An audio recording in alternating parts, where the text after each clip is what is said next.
Hey folks, this is Ray Chalinsky, the Nutty Knife Guy, and his co-host, Jolly Roger. This is the first video on the Nutty Knife Guy channel. You may recognize me and my co-host from another channel that I tried to get started a few months ago, or almost a year ago now, called The Fighting Nerd. That channel didn't go well for a lot of reasons. I tried to mix content between nerdy stuff like science fiction and fantasy and Star Trek and Star Wars and all that other stuff with knife content because I'm a knife nerd. So I thought, and with the fighting nerd, it's also about martial arts and personal protection and preparedness and all this other stuff. And that just didn't work out very well. So I decided I'm going to make a dedicated knife channel, or at least a 90% dedicated knife channel. There might be gun stuff, there might be personal protection stuff, but it is going to be over in the knife, gun, personal protection, preparedness realm, and primarily knife related content. Now, the thing of it is, I know there's a lot of other knife channels out there. Excuse me.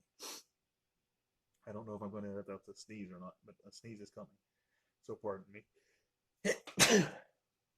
Okay. And there I watch a lot of these knife channels.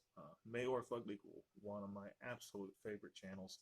He does gun stuff too, but he does torture tests on knife, and he is a master of it. But he does it for a reason. He's not trying to prove the knife is junk, or even that the knife will fail. All knife will fail if you abuse it. All knives will fail if you abuse them enough. He is trying to find out when that knife will break and what it will take to break it. So if you're going to buy it, you know what it can take. Some of them have gone through his entire battery of tests. He does the same test to every knife. And if it gets through all of that and it's still serviceable, you have a knife that you can bet your life on. But some of them only make it halfway through. Now that doesn't mean that the knife is junk, and it doesn't mean you shouldn't buy one. You shouldn't buy one. It means that you can trust that knife up to that point. Now, but there are people on there that just go out there to prove a particular type of knife is junk, and they try and break it. And of course, they try hard enough, they will. I'm not about that. I'm going to be evaluating knives for their intended purpose, because I see in there that every knife has to be a survival knife or a bushcraft knife. Everybody batons as a test with every knife. Is that a test of durability? Sure. Do all knives have to be that durable to perform their desired function? No. Right? So I will be going outdoors and testing knives. Not tonight. I will be reviewing a knife when I'm done rambling about the channel here. But I am going to endeavor to evaluate the knives by using them for what they're intended for. There are fighting knives, there are combat knives, and I do believe that there is a difference between a fighting knife and a combat knife. There are camp knives, there are bushcraft knives, there are survival knives. There are pocket knives, and there are tactical knives, whatever. They have a different purpose. Not all of them are intended to be used for a survival function. Having said that, I will be evaluating all the knives as potential weapons. That's my thing, edged weapons. My knife collection, I have in the neighborhood of 90 knives. They tend to be weapons oriented. I have non-weapon knives, but all of them are looked on, well, most of them are looked on as weapons. That's my shtick. I've dabbled in bushcraft many years ago.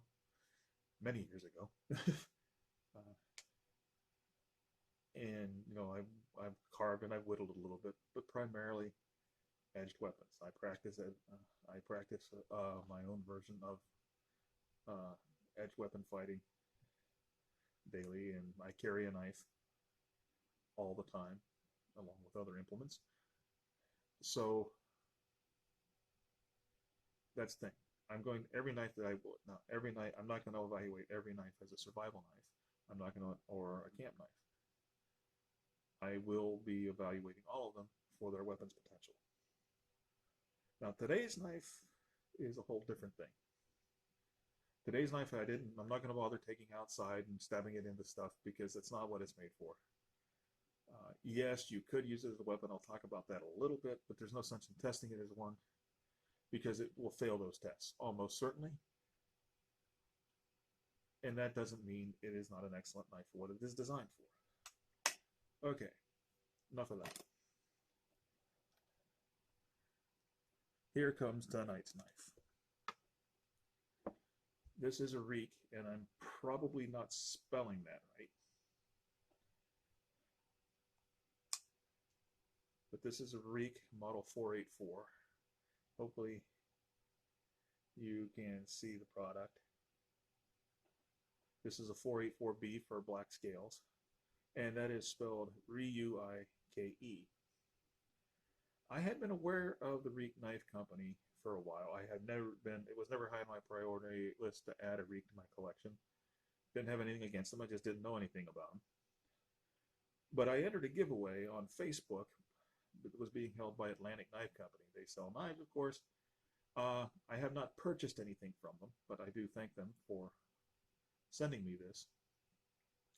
I looked at their website, and they do seem to have some really nice deals. And eventually I probably will be purchasing a knife from them. But this one, I probably would not have added to my collection simply because of what it is. I am, as I said, my primary focus on my collection is edged weapons. And this is not designed as a weapon by any means. Having said that, I really, really like this knife. But real quick, this is the P484b by Ruike. It runs about 40 bucks US. I'm going to look over here at my computer screen so I can give you some statistics. Overall length is 7.95 inches. Blade length is 3.31 inches. Blade thickness is 0.12 inches. It weighs 3.76 ounces. And the blade is 14C28N steel. I'd never heard of this steel before, but I did look it up. It is a good knife steel. And you can see the quality in this workmanship. I don't know if you can see it. I don't have the best lighting here. Better equipment is coming eventually. But the blade finish is kind of a combination of satin and bead blasting. I think it's actually just a really fine bead blast, but it is really nice looking. When it comes to just the craftsmanship of the knife itself, it's great. No blade play whatsoever. Blade centering, perfect. Standard lockup. I mean, it's got a nice lockup. I know it passed a spine test with flying colors. I don't know. Well, I know they have percentage lockup, 40%. I don't know how they get that. But you can just see that the locking bar engages the back of the blade and the knife doesn't go anywhere. Okay. Now, just in the way of comparison to the knives that may be more familiar to knife people, here it is with my Spyderco Tenacious. And my current everyday everyday carry folder, my Ontario Utilitac 2.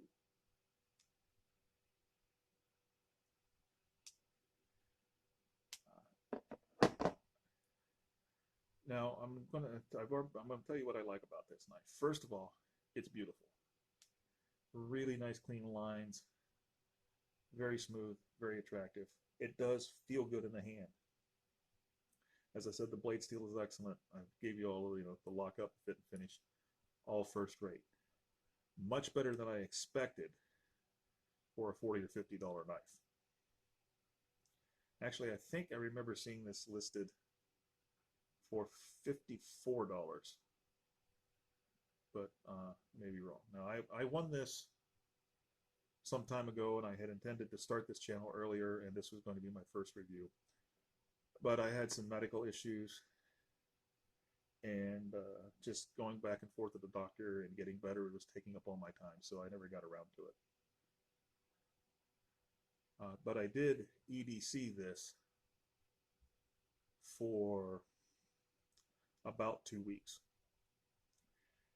Now, I usually, as I said, I carry my Ontario Utilitac, and until this is only recently, I just got this knife recently, it replaced the CRKT M16 ZSF, which will come out in a minute as part of a demonstration about what this knife is actually for.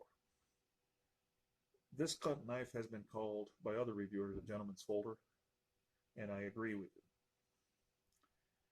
it. And what a gentleman's folder is it is a knife that, you know, a quote gentleman would carry.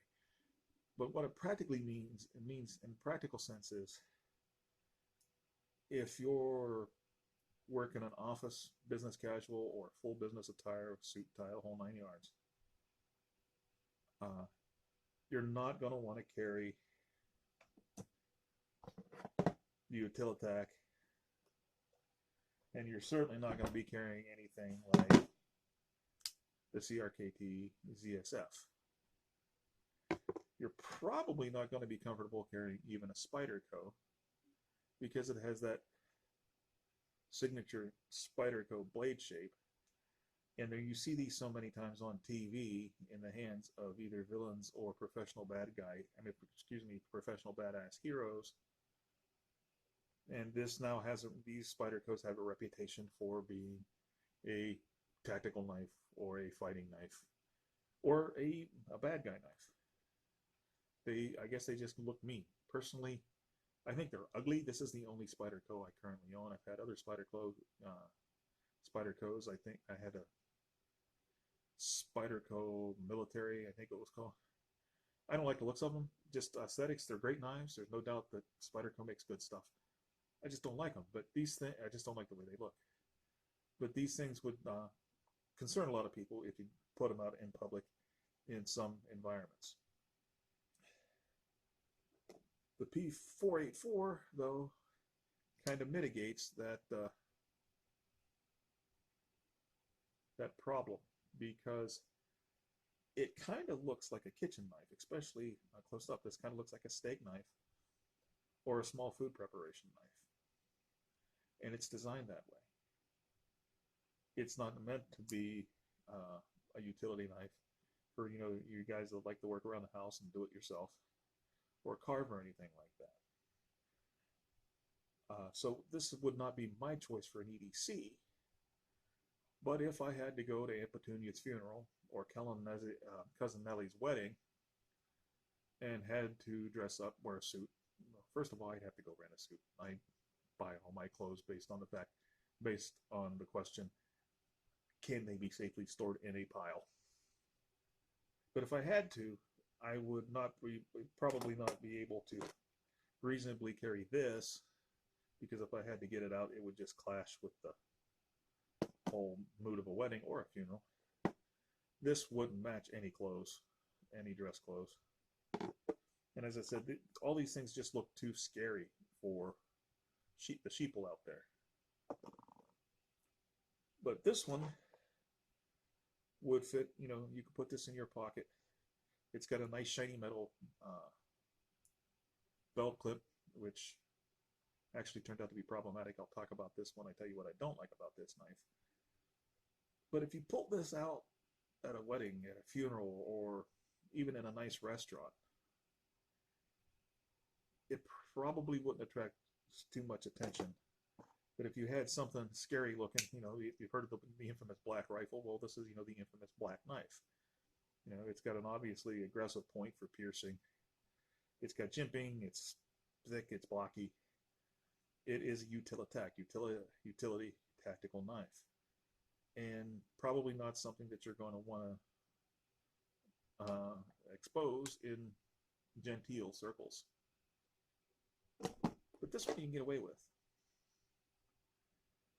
As a matter of fact, I went to a restaurant. Now, this wasn't a fancy restaurant. It was just a major chain restaurant.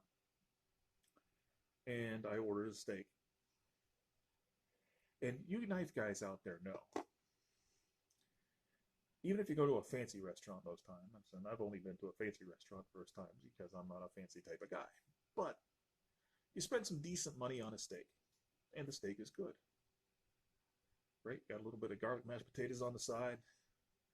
You're getting ready to dig into the steak.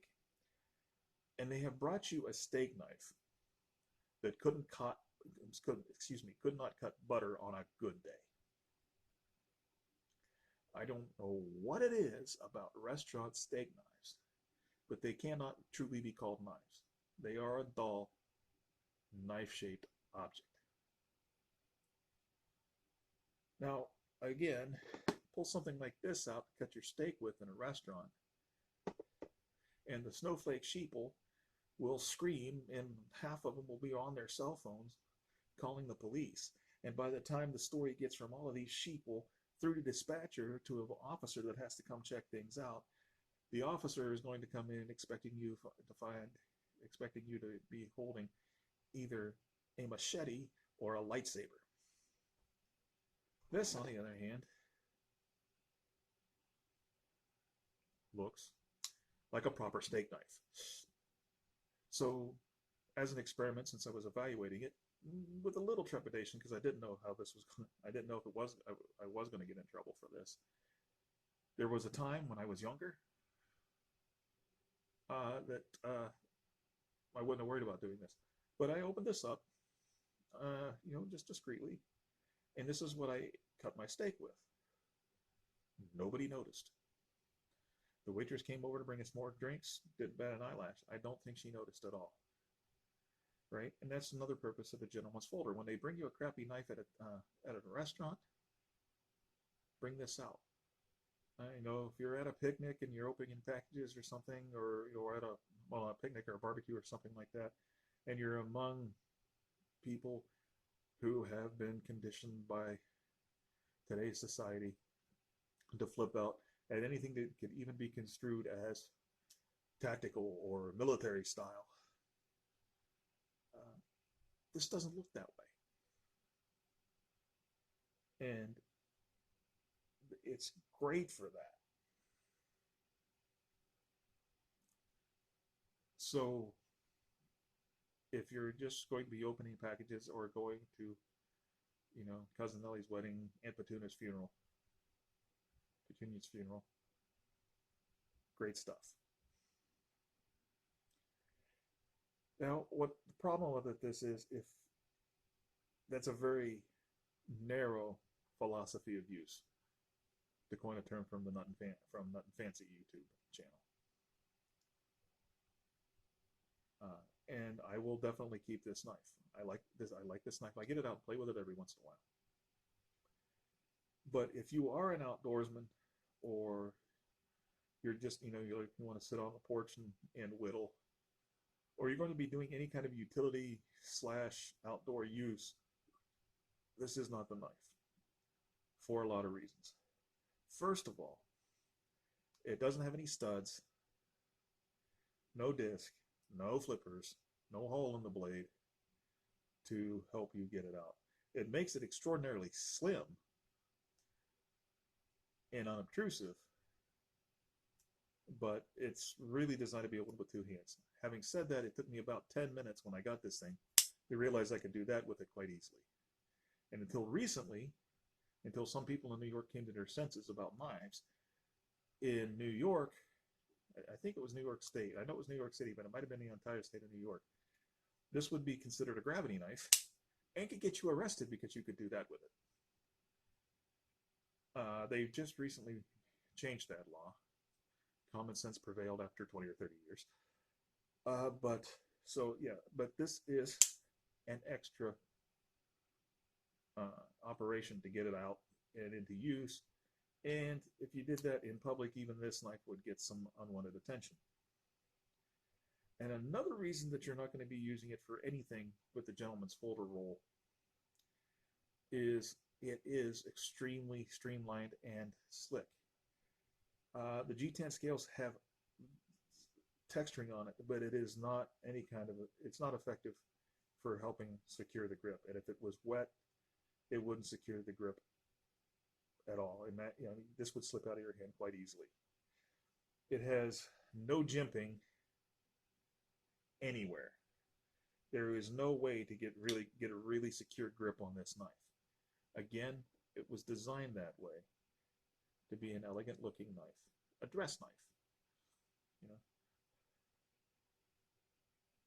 But for everyday use in my area, I'm not a huge outdoorsman anymore. I used to love to hike, and I would run trap line when I was a kid and things like that. But for that kind of thing, this is not the knife.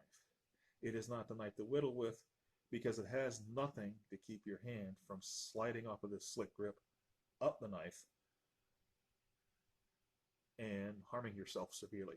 Because one thing I should have mentioned earlier, this thing came shaving sharp.